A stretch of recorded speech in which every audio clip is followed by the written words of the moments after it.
The film begins with opening credits. By the year 2056, the environmental situation on Earth has become catastrophic, with people increasingly worse off in overcrowded cities. Only the wealthiest are able to live under domes, where the air is clean. States have disappeared, and the planet is now ruled by large corporations that wage wars among themselves with their own armies. Attempts to find shelter in space have failed, but the Nibra Corporation is still trying to explore space with its own station called the Rubicon. A space shuttle controlled by Navicon, an artificial intelligence, is approaching the Rubicon with 2 people on board, Servicewoman Commander Hannah Wagner and chemist Gavin Abbott. Gavin is worried about their safety, but Hannah reassures him that they are not in danger. However, both crew members on watch in the control room, Philip Jensen and Tracy Sato, inform Hannah that their instruments are giving different parameters, indicating that the Navicon may be malfunctioning. They advise Hannah to trust the Navicon, as the corporation will not tolerate any mistakes made due to human error. Despite their advice, Hannah decides to switch to manual control and successfully docks with the Rubicon station. The guests are greeted by Jensen and Sato upon their arrival. They proceed to show them their quarters and leave them alone. Hannah takes this opportunity to contact her younger sister Knopf, who is currently located on Earth in the barracks of one of Nibra's military units. Knopf complains to her sister about the lice infestation that has taken over and the hysterical commander. In response, Hannah advises Knopf not to renew her military contract, as she has had enough after 3 years. Knopf tells her that she needs money to live, but in turn, Hannah promises to help her sister. Just as they finish their conversation, an alarm sounds. In the station's wardroom, the crew members are introduced to the newcomers, Hannah and Gavin. Jensen offers a drink to the cosmonauts, and Dmitry Krylov then suggests that they play poker.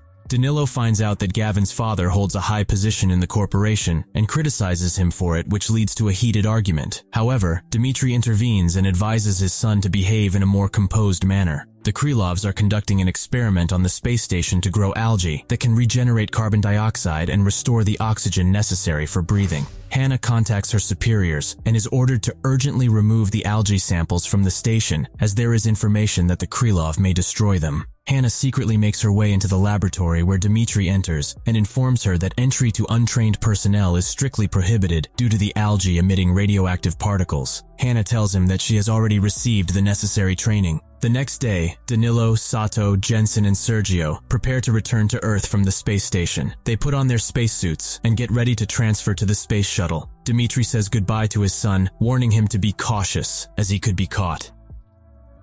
Hannah and Gavin are observing the Earth's surface through the windows when they notice a strange cloud forming in the atmosphere. The cloud begins to expand and cover the planet's surface. After a while, the crew of a space shuttle connects with Rubicon, and Jensen informs Hannah that their navigation equipment has failed and they have lost communication with Earth. Gavin asks Hannah if they were trained for a manual landing, as they had not been taught that. Hannah assures Jensen that she will contact Mission Control, who will help them with the landing. Hannah attempts to establish communication with Earth, but there is no response. Panic grips the shuttle as Jensen informs Hannah that the hull temperature is rising uncontrollably. There's a fire on board. Frantic cries for help over the radio are replaced by a chilling silence as the truth sinks in. The entire crew of the shuttle is dead. Afterwards, Hannah goes to Dmitry's quarters to offer him food, but he is in a state of complete despair. He orders her to leave, and then proceeds to tear a crucifix from the wall and throws it on the floor. Gavin is taking readings from the atmospheric chemistry analyzer when he suddenly becomes horrified by the information he receives. He rushes to the airlock and starts venting, gasping for air. Meanwhile, Hannah is monitoring the situation from the control room and immediately calls for help from Dmitry. Together, Hannah and Dmitry manage to get air into the airlock. They provide him with first aid and rush him to the infirmary for further treatment. Dmitry shocks Hannah with his callousness towards Gavin's condition, stating that he doesn't care whether Gavin lives or dies. Hannah rebukes him for his lack of empathy, pointing out that Gavin had just barely escaped death. Dmitry then suggests that Hannah take care of Gavin herself, sarcastically questioning whether or not she was taught how to do so at the Spy Academy. Hannah discovers an old radio transmitter on the space station left over from the time of the International Space Station. She shares her idea with Dmitry that since the laser beam used for communication with Earth cannot penetrate the mysterious cloud,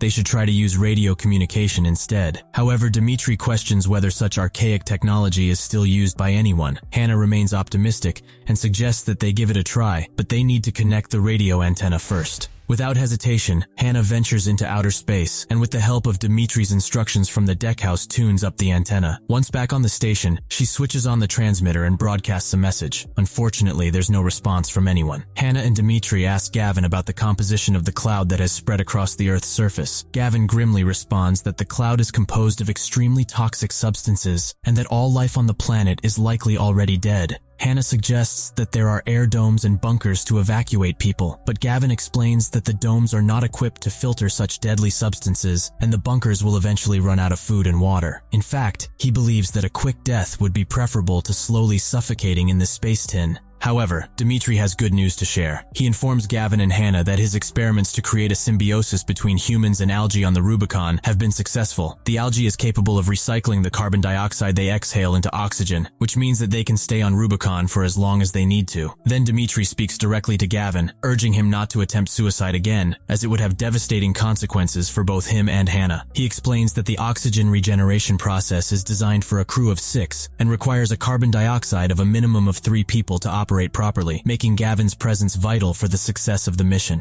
Afterwards, Hannah queries Gavin about the origins of the toxic fog. Gavin speculates that a chain reaction resulting from a combination of factors, such as power plant waste and thawing permafrost, could have caused the fog to appear. Hannah is speaking to Gavin and expresses her anger towards him. She is upset because he almost left her alone with that mean old cat. However, her frustration soon turns into laughter as she begins to reflect on her life. She realizes that she has spent many years working hard, completing difficult tasks, and earning loyalty points. Despite all of her efforts, she feels like she has ended up in a place where she doesn't want to be. Hannah questions the purpose of her life and wonders if she has been wasting her time all along. Gavin is sharing his experience with Hannah and mentions that he used to be an activist, advocating for the environment and going to demonstrations. He and his group were fighting for a better planet, but unfortunately the world they have now is not what they had hoped for. Gavin believes that Dimitri, who used to work in his lab, also had his life ruined by the same outcome. Gavin expresses how he feels that the last people left on the planet are losers and freaks, and he acknowledges that the person he used to be is no longer the same. He sees this as a positive thing because he didn't like himself before. Hannah admits that she had liked the old Gavin a lot.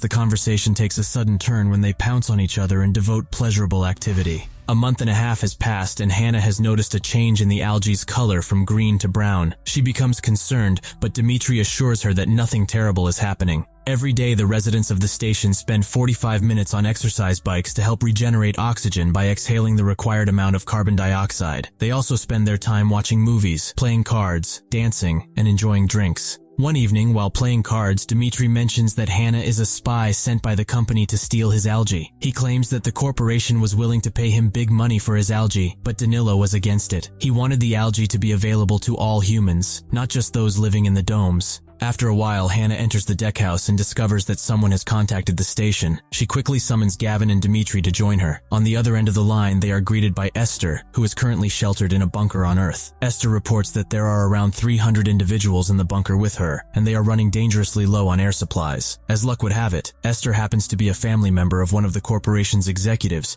and is familiar with Dimitri's work on regeneration. After inquiring about the status of Dimitri's research, Esther asks Hannah if Dr. Krylov's work was successful. Hannah and Gavin come together to discuss their situation and decide that they must leave the station with or without Dimitri and are willing to take the samples by force if needed. Dimitri eventually shares some vital information to stop them. He reveals that the brown goo has spread far and wide and that it's Hannah's fault. The algae feed on the crew's urine in the station's nutrient cycle, and they are also sensitive to hormones. The only possible explanation is that Hannah is pregnant. However, Hannah is a soldier, and soldiers are supposed to be infertile because of the chip in their neck. Nevertheless, Dimitri explains that her soldier's chip may be malfunctioning because she's lost contact with the ground base for a long time. Dimitri's revelation changes Gavin's mind, and he now wants to stay with Hannah. She then begins to spend long hours on the simulator to prepare for a safe landing. Dimitri cannot survive alone in the station, so he is forced to go with them. Unfortunately, their shuttle has a problem, and the cooling system has shut down, causing the gas tanks to overheat.